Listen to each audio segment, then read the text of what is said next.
मैं एक बार सभी साथियों की सुस्ती को देखते हुए इस भोमे बाबा की पावन धरती पर इनका एक जयकारा लगवाना चाहता हूं। बोलिए भोमे बाबा की। सभी सम्मानीय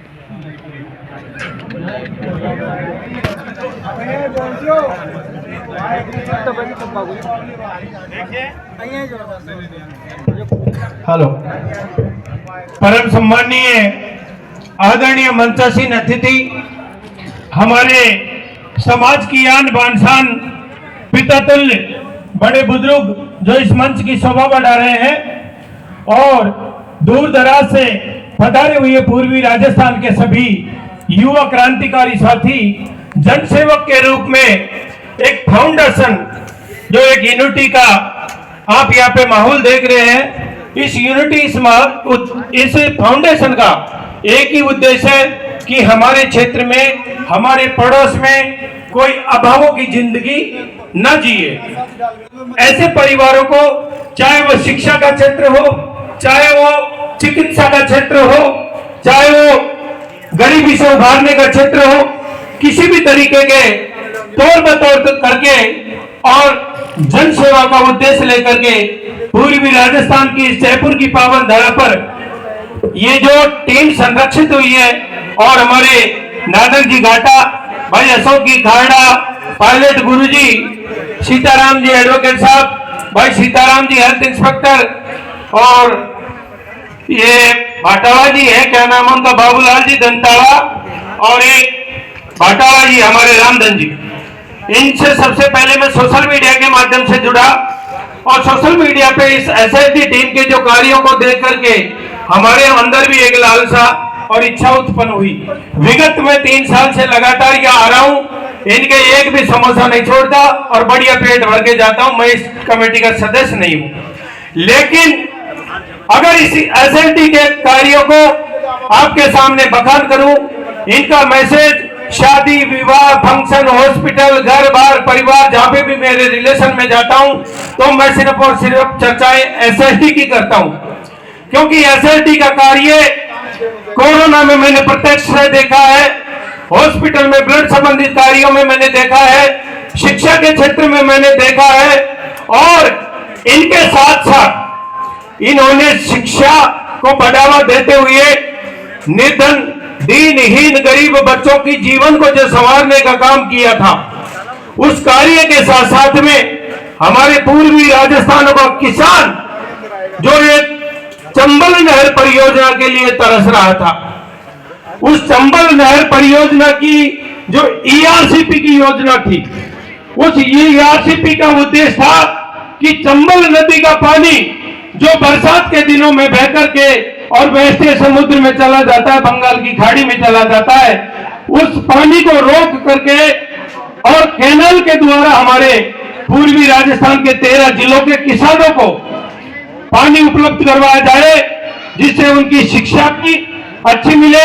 गरीबी का नामो निशान मिटे और शारीरिक मानसिक बीमारी के साथ साथ में जो समाज में कुरीतियां हैं उन कुरीतियों पे दाब लगे, ताकि कोई भी किसान अवैध तरीके से नहीं मारा जाए। उस ईआरसीपी में शिक्षा, स्वास्थ्य और गरीबी से उबर करके इन्होंने अपनी संगठन से ऊपर उठ करके जो हमारे किसानों का मुद्दा था ईआरसीपी, मैं इस भोमे बाबा के मंदिर पर, इस जमुआराम जयपुर की पावन धरती पर झूठ नहीं बोलूंगा, अगर ईआरसीपी को मुद्दा जिंदा रखा है तो वो टीम है एसएसडी। इन्होंने अपनी नौकरी पैसे की परवाह किए बिना प्रत्यक्ष में नहीं आकर के अप्रत्यक्ष रूप में, एक प्रत्यक्ष रूप से हमको इतना हौसला दिया, इतनी मजबूती प्रदान की, चाहे वो ट्विटर के माध्यम से की, चाहे सोशल मीडिया के माध्यम से, चाहे फेसबुक अकाउंट पर किसानों के दीनहीन, गरीब की जो आवाज थी, तो उन्होंने ईआरसीपी जैसे मुद्दे को, एक आपको थोड़ी अतिशयोक्ति लगेगी लेकिन कहने में कोई हिचक नहीं होनी चाहिए, मैं दौसा जिले की तहसील बैराउंडा के एक छोटे से गांव अगावली से बिलोंग करता हूं, जहां पे हमारे पायलट जी, गुरुजी और इनके अन्य 6 साथी इसमें जुड़े हुए हैं। तो मैं इनको हर बार ड्राइवर बन के मेरी गाड़ी लेके आता हूं, इनको आप सबका मिलान करा के ले जाता हूं और आपके अंदर जो मैं देखता हूं उसको मैं कैच करके ले जाता हूं। आप लोग ज्यादातर जॉब में होते हुए सभी भाइयों का स्टेटमेंट आता है कि हमारे पास वक्त नहीं है, समय नहीं है, लेकिन आपके कार्यों के आगे, आपके त्याग और समर्पण के आगे ये भरत मीणा अगावली पहले भी कह के गया था, आज भी कह के गा रहा हूं, मैं इस टीम के कार्यों के लिए 24 घंटे फ्री हूं। बिल्कुल मैं ऑल टाइम फ्री हूं। किसी भी भाई को किसी भी तरीके का, पूर्वी राजस्थान के 13 जिलों में हमने इस ईआरसीपी की क्रांति की है। आप लोग 13 जिलों से उठ करके संपूर्ण भारत में, दूर विदेश में, देश विदेश में नौकरी करते हैं। मुझे पता है कि मैं छोटा सा कार्यकर्ता आपकी टीम की सेवा नहीं कर पाता, लेकिन 13 जिलों के अंदर किसी भी भाई को कहीं भी किसी भी तरह की कोई सेवा की आवश्यकता पड़े, आप बेझिझक हमारे जो फेसबुक अकाउंट है उसमें मैसेंजर में मैसेज करें। जो भी मेरे लायक कोई सेवा होगी मैं आपको हर दम उस सेवा में मदद करने की कोशिश करूंगा, क्योंकि जब अपने संगठन का नाम, फाउंडेशन का नाम ही आपने समाज सेवा रखा है, तो समाज के लिए आप शिक्षा, चिकित्सा, जो आपकी बहुत अति आवश्यकता है उनके लिए आप काम कर रहे हो। लेकिन कोरोना जैसी महामारी को देखते हुए जो कोरोना में आपकी टीम ने बेंगलोर तक के जो इंजेक्शन मंगवा करके दौसा, सवाई माधोपुर, करौली, जयपुर की जो जनता को सेवा दी है, जनता का जो भला किया है, उस भला के साथ साथ में मेरा तो एक छोटा सा सुझाव है कि समाज सेवक संगठन, समाज सेवक अपना फाउंडेशन है, तो समाज की सेवा में भी आपको समर्पित होकर के, और समाज में जो कुरीतियां चल रही है उन कुरीतियों पे आप लगाम लगाने के लिए जैसे अपने फाउंडेशन के प्रति समर्पित है, वैसे तन मन धन से और अपने विचारों से इस समाज की जो कुरीतियों ने जकड़ रखा है, इस समाज को ऊपर उठाने की कोशिश करें। क्योंकि यहाँ पे बैठे हुए ज्यादातर मीणा भाई है और हमारा मीणा समाज आज भी वही सोच रखता है कि लड़की होने पर घुघरी बांटता है और लड़का होने पर लड्डू बांटता है। हमारे किसान को खेत में सिंचाई के लिए पानी नहीं है, बच्चियों को बीएड की फीस भरने के लिए पैसा नहीं है, लेकिन हमारा समाज आज भी उन अंधविश्वासों में, कुरीतियों में जकड़ के नेताजी जिंदाबाद, नेताजी जिंदाबाद, पीछे मुड़ के देखा तो सूखा खेत पड़ा है, फसल नहीं है एक दाना पैदा करने के लिए। तो मेरे भाइयों, मैं आपका किस तरह आभार व्यक्त करूं। मैंने आपकी समाज सेवा को देखते हुए सर्व समाज की सेवा का बीड़ा जो एक ईआरसीपी मिटा सकती है और सर्व समाज की सेवा कर सकती है। पूर्वी राजस्थान में इससे पहले न तो कोई मुद्दा आया था न आएगा, तो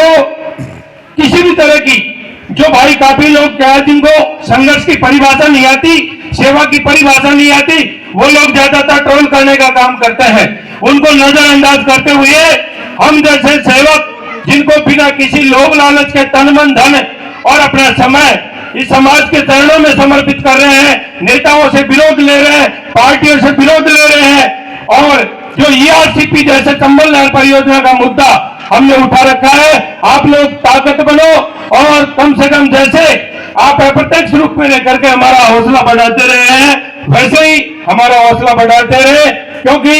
एसएलटी ही एकमात्र राजस्थान में ऐसी कोई फाउंडेशन है या कोई ऐसा इंजेक्शन है जो हमारे समाज में अगर ये लग जाए तो हमारा समाज ऑटोमेटिक सारी कुरीतियों से ऊपर उठेगा, तो गरीबी ऑटोमेटिक मिट जाएगी, अच्छी शिक्षा भी मिलेगी, अच्छा स्वास्थ्य भी मिलेगा, अच्छा दिमाग भी रहेगा, और किसान का दिमाग अगर बढ़िया माइंड रहेगा, नई नई योजना, नई नई तकनीकी। मेरी बहन जी ने अभी कुछ देर पहले बताया कि समाज सेवा का उद्देश्य समाज की सेवा करना है। बड़े गर्व के साथ मैं कहता हूं कि वास्तव में समाज की असली सेवा और धरातल पर अगर कोई काम करती है तो वो है एसएसटी फाउंडेशन। सभी बुद्धिजीवी लोग, नौकरी पेशा वाले लोग हैं, गरीब किसान की पीड़ा को समझे, उनको केसीसी का फायदा, फसली बीमा की जानकारी, बहुत सारे ऐसी सरकार की योजना है जो बैंकों में जनसंपर्क करके उन दीनहीन किसानों की आवाज बने। मेरे अगर बोलने में कोई छोटी मोटी त्रुटि हुई हो उसके लिए मैं क्षमा प्रार्थी हूं। धन्यवाद। आपकी इस एसएसटी टीम का लाड प्यार सम्मान और सपोर्ट हमारे इस आपके छोटे भाई को मिलता रहे। मैं भरत मीणा गावली एक बार सभी के चरणों में नतमस्तक होकर प्रणाम करता हूं। और एसएलटी के बारे में तो मैं क्या बताऊं, सुबह से शाम, शाम से सुबह हो सकता है, लेकिन इसके बारे में बताने में समय कम पड़ जाएगा, इसलिए आपने यह मंच पर समय दिया। धन्यवाद, बहुत बहुत आभार।